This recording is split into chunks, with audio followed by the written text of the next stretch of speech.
Olá, seja bem-vindo a mais um vídeo da tribucrypto.com. É um fórum que, se você não conhece lá, se você tiver dúvidas, eu recomendo que você coloque lá as suas dúvidas, assim a gente mantenha a coisa toda organizada.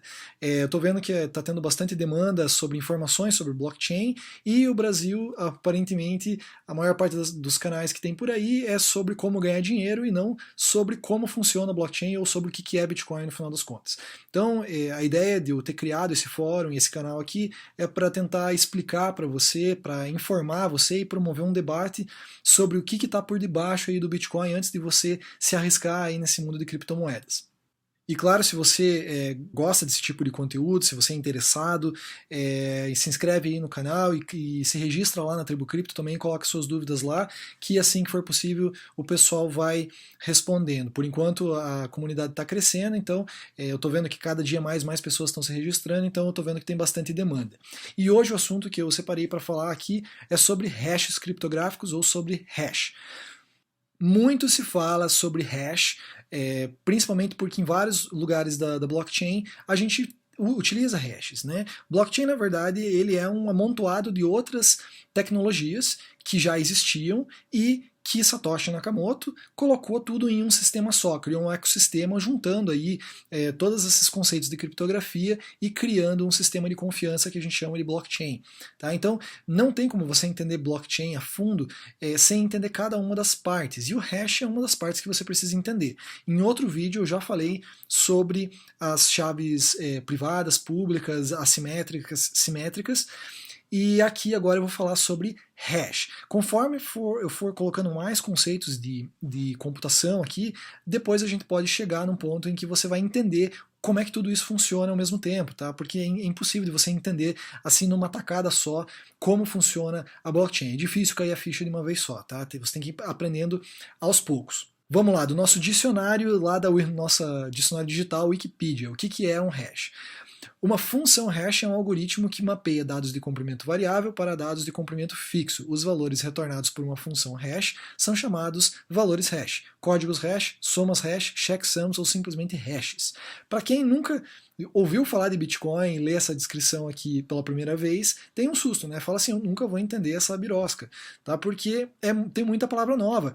Para quem não é da área, para quem não é da área técnica, esses termos, checksum, hash, código, algoritmo, mapear aqui, comprimento variável, o que isso tem a ver?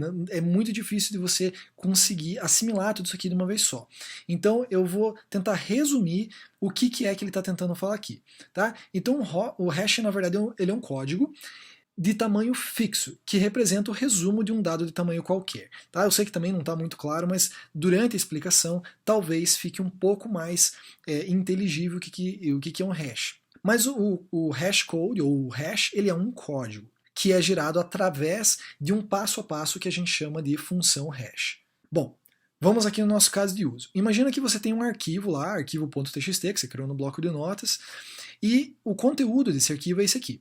Olá, este é um arquivo de texto escrito para mostrar como as funções hash funcionam. Tá? E você vai fazer o quê? Você vai mandar esse conteúdo desse arquivo para dentro de uma caixinha preta, aqui que a gente vai chamar de função hash. O que acontece aqui dentro dessa função hash? O que é isso aqui? Essa função hash vai fazer um cálculo que é um cálculo matemático. Existem várias funções hash, mas aqui a gente não vai entrar nesse detalhe. Tá? Então você vai imaginar agora que dentro desse bloco vai acontecer o quê? Ele vai pegar o conteúdo do arquivo e ele vai executar um passo a passo até que ele gere um código de saída. Esse código ele não tem nada a ver com o arquivo original, você vai ver, eu vou mostrar aqui para você. Então se a gente pegasse esse arquivo e passasse dentro de uma função hash, que no caso eu escolhi uma função hash aleatória aqui, ele geraria um código. Tá? Esse código é o tal do hash, e é o resumo, esse código que você está vendo aqui, ele é um resumo deste arquivo aqui. Não parece, obviamente, porque quando você fala resumo, subentende-se que a partir do resumo você consegue entender o que era a versão original daquele arquivo, mas na verdade não. Os códigos hash, eles são códigos que você não consegue, a partir dele, gerar o arquivo original. Ele simplesmente serve para outra coisa que a gente já vai ver. Agora veja, nesse arquivo .txt que eu tenho aqui, eu escrevi lá, olá, este é um arquivo de texto escrito para mostrar como as funções hash funcionam. E veja que esse olá aqui ele está com acento, não está? O que acontece se eu tirar esse acento? Você pensa assim, se esse aqui é um resumo, então o resumo vai mudar alguma coisinha. Na verdade, não. Esse é o grande trunfo aí das funções hash. Se você modificar uma coisa pequena, qualquer coisa pequena dentro deste texto, que seja uma coisa sutil, este hash ele tem que aí modificar quase totalmente, tá? Então vamos lá, eu vou modificar e eu vou tirar o acento desse A, ok? E vamos ver o que acontece com a função hash. Então fica de olho aqui no código gerado pela função hash para ver o que vai acontecer. Pronto. Agora você viu que mudou completamente esse código, não mudou? A função hash, ao processar este novo arquivo que está aqui, ele gerou este hash diferente. Tudo isso por quê? Porque eu tirei o acento do A.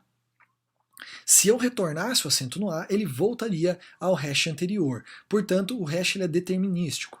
O que significa isso? Que ele sempre vai gerar o mesmo hash para um mesmo arquivo. E se eu mudar qualquer coisa, mesmo que sutilmente dentro do conteúdo desse arquivo, o hash gerado será completamente outro, como está aqui. Então o hash ele tem que ter 4 propriedades principais. Tá? A primeira é que ele tem que ser fácil de calcular a partir de uma entrada qualquer. Aquele passo a passo que está ali dentro da nossa função hash, eu vou voltar aqui para você, o passo a passo que está sendo feito aqui dentro, tá? Ele é aquele tal do algoritmo lá que está escrito na descrição. E existe um passo a passo que é feito em cada um dos tipos de função hash para gerar um hashcode, ou hash mesmo, diferente. E ele tem que ser fácil de calcular. Então, a partir desse arquivo de entrada, esse passo a passo ele vai rodar aqui algumas coisas, um algoritmo, que é o que ele chama, e vai gerar no final este código hash, mas esse passo a passo ele tem que ser fácil de ser executado. Nossa segunda propriedade é que seja muito difícil de você gerar o mesmo hash para 2 entradas diferentes. O que isso significa? Que um mesmo hash, deixa eu voltar aqui, o mesmo hash ele não pode ser facilmente gerado a partir de 2 arquivos diferentes. Como você viu, eu mudei simplesmente um acento aqui no A e ele já gerou um código completamente diferente. Tá? Existe uma forma de você gerar 2 hashes iguais para arquivos diferentes? Existe, isso chama colisão, eu já vou falar daqui a pouquinho. Mas a propriedade principal é que não possa ser gerado, ou que seja muito difícil ou quase impossível de ser gerado o mesmo hash, ou o mesmo hashcode aqui, para 2 arquivos diferentes. A nossa terceira propriedade é que seja muito difícil de descobrir qual que foi a entrada original a partir do hash. Então, se você não tem acesso ao arquivo, você somente tem o hash, você não consegue a partir dele gerar o arquivo original. Ok? Isso é uma propriedade muito importante que é usado dentro do blockchain também. Tá? Se fosse possível fazer isso, o blockchain não existiria. Tá? E só isso eu posso dizer para você nesse momento. Mas essa é uma propriedade que torna possível existir o blockchain. E a nossa quarta propriedade é que seja muito difícil de modificar a entrada original sem alterar o hash, como a gente mostrou aqui. A gente modificou a entrada original, tirou um acento do A e o hash foi completamente outro. Então é por isso, a função hash ela toma conta disso, ela faz com que qualquer mudança simples que aconteça aqui dentro gere um hash praticamente, ou melhor, completamente diferente do anterior. Essas são as 4 propriedades aí principais de qualquer função hash. E para que serve esse hash, então? Bom, ele é usado para diversas coisas. Antes de existir blockchain, para que a gente usava um hash? Em muitos casos, a gente podia usar para garantir a integridade de uma determinada informação. Então, por exemplo, vamos supor que você tem lá o teu arquivo .txt, olá, esse é um arquivo, você passa uma função hash e ele vai gerar um hashcode. Vamos supor que você vai enviar para o teu amigo esse arquivo .txt. Você vai enviar lá pela internet, tá? E vai chegar do outro lado o arquivo .txt.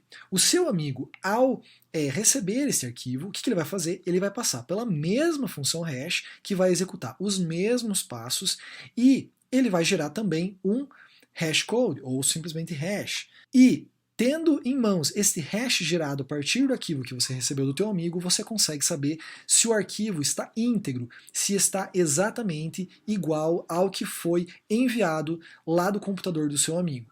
Este é um dos casos de uso que você pode utilizar a função hash, tá? Então você pode usar para garantir a integridade de dados.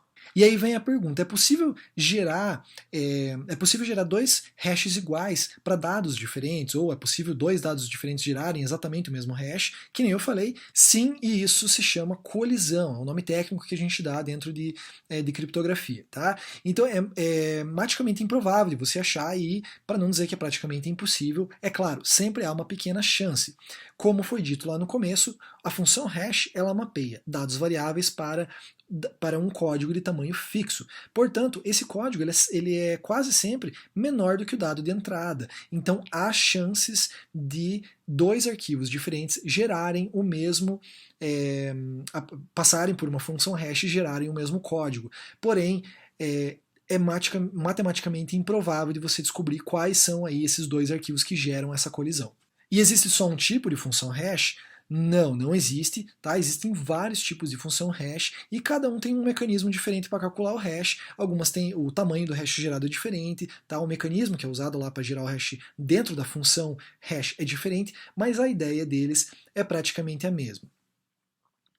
No Bitcoin, no blockchain do Bitcoin, é usado um hash chamado SHA-256 de 256 bits. Não importa isso para você agora aqui, entendeu por que é usado esse e não é usado o outro. Aqui no exemplo eu não usei esse, tá? Esses que eu coloquei para você são um MD5, que é um tipo aí de hash, tá? Mas você não precisa saber isso, o MD5 não é usado dentro do blockchain. Eu só coloquei para fins didáticos. E daí você pensa, cheguei até o final da apresentação e não sei para que serve esse hash dentro do blockchain. Bom, eu vou dar aqui simplesmente um esboço do que é, mas depois a gente se aprofunda em algum outro vídeo. Mas os mineradores, quando eles estão minerando, eles estão tentando aí ganhar os bitcoins, ou em outras palavras, aí, eles estão tentando manter a consistência da rede e ganhar bitcoins como retorno do seu trabalho, eles estão, na verdade, tentando encontrar um hash que ele atende determinados critérios. Este hash será o ganhador. O minerador que encontrar esse determinado hash, que atende esses determinados critérios, vai ganhar a mineração daquele bloco e vai espalhar para a rede que ele descobriu qual que é o hash.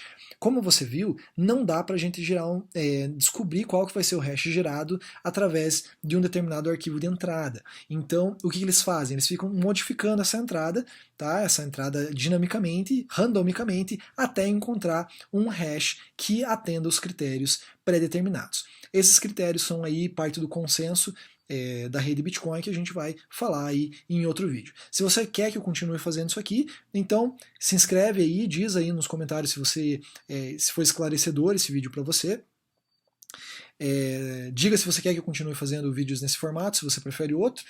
E se inscreva lá, também se registre no fórum, porque é lá que eu quero que as discussões aconteçam, tá? Lá as coisas acontecem de forma ordenada. Aqui é muito bom para a gente poder mostrar de forma visual, mas as discussões é melhor que elas se mantenham no fórum. Assim, as próximas pessoas que chegarem no mundo de criptomoeda vão ter as discussões organizadas, tá bom? Então, vamos aí, vamos construir uma comunidade forte sobre criptomoeda, sobre blockchain, e a gente se vê então no próximo vídeo. Um abraço e até mais.